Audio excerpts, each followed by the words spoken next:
بسم اللہ الرحمن الرحیم۔ السلام علیکم ورحمۃ اللہ وبرکاتہ۔ میرے عزیز طلباء و طالبات، میں امید کرتی ہوں آپ سب خیریت سے ہوں گے۔ بیٹا آج ہم پڑھیں گے اپنی درسی کتاب کے سبق نمبر 3 رحمت عالم صلی اللہ علیہ وآلہ وسلم کا مشقی سوال نمبر 10 اور 11 جو کہ صفحہ نمبر 20 پر موجود ہے۔ بیٹا مشقی سوال نمبر 10 ہے، لائبریری سے سیرت سے متعلق کوئی کتاب لے کر نبی کریم صلی اللہ علیہ وآلہ وسلم کی بچوں پر شفقت کا کوئی واقعہ لکھیں۔ تو اس کا جواب میں نے آپ کے لیے لکھا ہے، نبی کریم صلی اللہ علیہ وآلہ وسلم کی بچوں پر شفقت و محبت۔ حضرت صلی اللہ علیہ وآلہ وسلم بچوں سے بے پناہ شفقت و محبت فرماتے، ان کے سر پر ہاتھ پھیرتے اور ان کے حق میں دعائے خیر کرتے اور اپنی گود میں لے کر فرماتے، بچے تو اللہ تعالیٰ کے باغوں کے پھول ہیں۔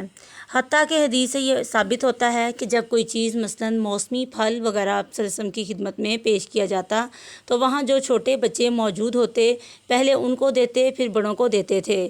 چنانچہ ایک بار حضور صلی اللہ علیہ وآلہ وسلم اپنے نواسے حضرت امام حسن رضی اللہ عنہ کا منہ چوم رہے تھے کہ وہاں پر موجود ایک صحابی اقرع بن حابس تمیمی رضی اللہ تعالیٰ عنہ نے حیران ہو کر کہا کہ یا رسول اللہ صلی اللہ علیہ وآلہ وسلم، میرے 10 بیٹے ہیں مگر میں نے کبھی کسی کو پیار نہیں کیا۔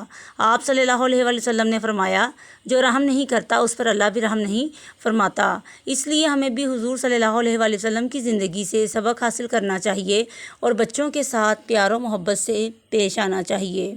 مشقی سوال نمبر 11 ہے، نبی کریم صلی اللہ علیہ وآلہ وسلم اپنا کام اپنے دستے مبارک سے کرتے تھے۔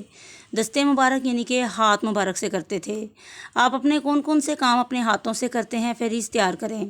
تو عزیز طلباء و طالبات، آپ سب نے ایک فہرست تیار کرنی ہے اور اس میں آپ نے اپنے کام لکھنے ہیں جو آپ اپنے ہاتھوں سے کرتے ہیں۔